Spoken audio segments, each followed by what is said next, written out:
Hi hello friends, welcome to my channel government achievers. இன்றைக்கி நம்ம என்ன பார்க்க போகிறோம்னா 90 டேஸ் ஸ்டடி பிளான் பார்க்க போகிறோம். ஃப்ரீ தான். இது வந்து தமிழுக்கு மட்டும்தான் ஸ்டடி ஷெட்யூல் கொடுத்துருக்கோம். இதுக்கப்புறம் வந்து உங்களுக்கு டிசம்பரில் ஆனுவல் பிளானர் வரும். ஆனுவல் பிளானர் வந்ததுக்கப்புறம் என்ன மாதிரி அப்டேட்ஸ் எல்லாம் வருது அப்படிங்கிறத கொடுக்குறோம். இனிமேல் இந்த சேனலில் உங்களுக்குலாம் ஃப்ரீ டெஸ்ட் மட்டும்தான் இருக்கும்.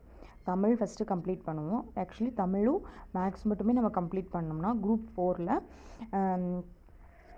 எவ்வளோ கொஷின்ஸ்னால் 125 கொஷின்ஸ் தமிழுக்கும் மேக்ஸ்க்கு மட்டுமே இருக்குது. இப்போ இதில் நம்ம வந்து ஃபஸ்ட்டு டார்கெட் வந்து 120+ எடுக்கிறதா தான் இருக்கணும். மேக்ஸில் மேக்ஸிமம் தமிழில் 95+ம், அதுக்கப்புறம் வந்து மேக்ஸில் 25க்கு 25 எடுக்கிற மாதிரி டார்கெட் பண்ணி படிக்கணும். ஓகேங்களா?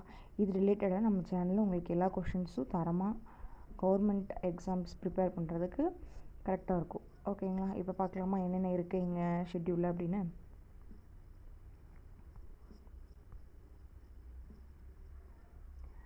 இது வந்து ஃபுல் ஃப்ரீ தான். 90 டெஸ்ட் இருக்கும். டெய்லி வந்து அந்த டெஸ்ட்டில் 50லேருந்து 100 கொஷின்ஸ் இருக்கும். ஈச் கொஷின்ஸ் வந்து குரூப் 4ல் எப்படி கேட்பாங்களோ அது ரிலேட்டடாக தான் இருக்கும்.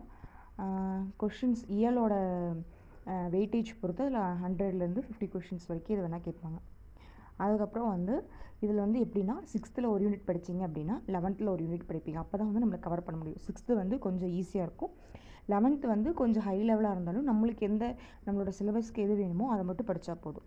அதனால் நீங்கள் வந்து இப்படி படிப்பீங்க. ஃபஸ்ட்டு 6th ஃபஸ்ட்டு இயல் படிச்சுட்டு 11th ஃபஸ்ட் இயல் படிப்பீங்க. அந்த மாதிரி ஒரு நாளைக்கு 2 யூனிட் தான் படிப்பீங்க. படிக்கிறத தரவாக படித்து வச்சுக்கணும். ஓகேங்களா? உங்களுக்கான இந்த வீடியோ வந்து நைட்டு 8 மணிக்கு உங்களுக்கு வந்து பப்ளிஷ் பண்ணுவோம். ஓகேவா? இதுலேருந்து கண்டிப்பாக 95 இந்த கொஷின்ஸ் எல்லாமே கரெக்டாக அட்டன் பண்ணிங்க அப்படின்னா உங்களுக்கு 95+ வந்து கண்டிப்பாக கிடைக்கும். ஓகேங்களா? அதுக்கப்புறம் ஆனுவல் பிளானர் வந்ததுக்கப்புறம் மறுபடியும் அடுத்த டெஸ்ட்டெல்லாம் என்ன அப்படிங்கிறத நம்ம இந்த யூடியூப் சேனலில் டேஸில் தமிழ் கூட மேக்ஸும் படிச்சுக்கலாம். மேக்ஸோட அப்டேட் வந்து டெஸ்ட்டு மட்டும் எங்களோட சேனலில் இருக்கும். தமிழ் அது மாதிரி டெஸ்ட் மட்டும் இருக்கும். உங்களுக்கு எந்த சேனல் ரொம்ப ஓகேவாக இருக்குது மேக்ஸ்க்கு அண்ட் தமிழுக்கு லிசன் பண்ணுறதுக்கு நல்லா சொல்லித்தராங்க அப்படிங்கிற சேனல் நீங்கள் ஃபாலோ பண்ணிக்கோங்க. ஓகேங்களா? இப்போ இதுலேருந்து என்ன சொல்லியிருக்காங்கன்னா ஸ்டே பாசிட்டிவ். எப்போவுமே எப்படி இருக்கணும்னா பாசிட்டிவாக இருக்கணும். நம்ம சுற்றி எத்தனை நெகட்டிவ் பீப்புள்ஸ் இருந்தாலும் நம்ம பாசிட்டிவாக இருந்தோம்னா அவங்களே பாசிட்டிவாக இருக்க ட்ரை பண்ணுவாங்க. ஓகேவா? அதனால் எப்போவுமே யாராவது ஏதாவது சொல்லிட்டாங்கன்னா ரொம்ப டவுன் ஆகக்கூடாது. நம்ம தான் வந்து நம்மளுக்கு எப்போவுமே எனர்ஜி பூஸ்டராக இருக்கணும். யாருமே வந்து நம்மளுக்கு எனர்ஜி பூஸ்டராக இருப்பாங்க அப்படின்னு சொல்லக்கூடாது. ஓகேவா? பெருசாக ட்ரீம் பண்ணணும். ஏன்னா ட்ரீமுக்கெல்லாம் வந்து இங்கே மணி எதுவும் கொடுக்க தேவையில்லை. நம்ம ஹையாக ட்ரீம் பண்ண தான் மேலே போக முடியும். ஓகேவா? அதேமாதிரி இந்த கோட் எனக்கு ரொம்ப பிடிக்கும். All your dreams can come true if you have the courage of pleasure them அப்படின்னு. அதாவது ஒரு கனவு மேலே நம்மளுக்கு அப்படியே விரித்தனமாக ஒரு இது இருந்துச்சு அப்படின்னா அந்த கனவு ஈஸியாக அடைஞ்சிடலாம் அப்படின்னு சொல்கிறாங்க. இப்போ உங்களுக்கு டேட்டு என்ன கிழமையில் என்ன எக்ஸாம் நடக்கும், என்ன இது வரும் அப்படிங்கிறத உங்களுக்கு அப்படியே இங்கே அப்டேட் பண்ணியிருக்கோம். ஸ்லோவாக ஸ்க்ரோல் பண்ணுறேன். நீங்கள் அப்படியே ஸ்க்ரீன்ஷாட் வேணாலும் எடுத்துக்கோங்க. ஓகேவா? ஃபஸ்ட்டு இது வந்து இப்படி தான் இருக்கும். 10 days. நெக்ஸ்ட் அடுத்த 10 days. ஓகேங்களா? அடுத்து இது அடுத்து நவம்பர் மாதத்தோட ஷெட்யூல். இப்போ வந்து நவம்பர் 22 நம்மளுக்கு வந்து ஓல்டு புக், அதாவது 11th 12th முடிஞ்சிடும். அதுக்கப்புறம் என்ன பண்ணணும் அப்படின்னா இப்போ 9th ஃபஸ்ட் இயர் படிக்கிறீங்க அப்படின்னா 6th 3 இயலை சேர்த்து ரிவிஷன் பண்ணிக்கணும்.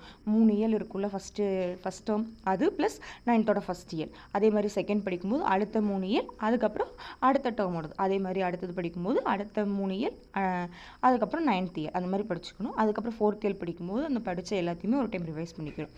இந்த மாதிரி நம்ம ஷெட்யூல் போட்டிருக்கோம். இதில் ஓல்டு புக்கு, நியூ புக்கு, சிறப்பு தமிழ், அதுக்கப்புறம் 11th old book, 11th 12th old book, 11th 12th new book, சிறப்பு தமிழ் எல்லாமே இதில் வந்து கவர் ஆகும். ஓகேவா? சப்போர்ட் பண்ணுங்கள், சப்ஸ்கிரைப் பண்ணுங்கள். தேங்க்யூ ஃபார் வாட்சிங்.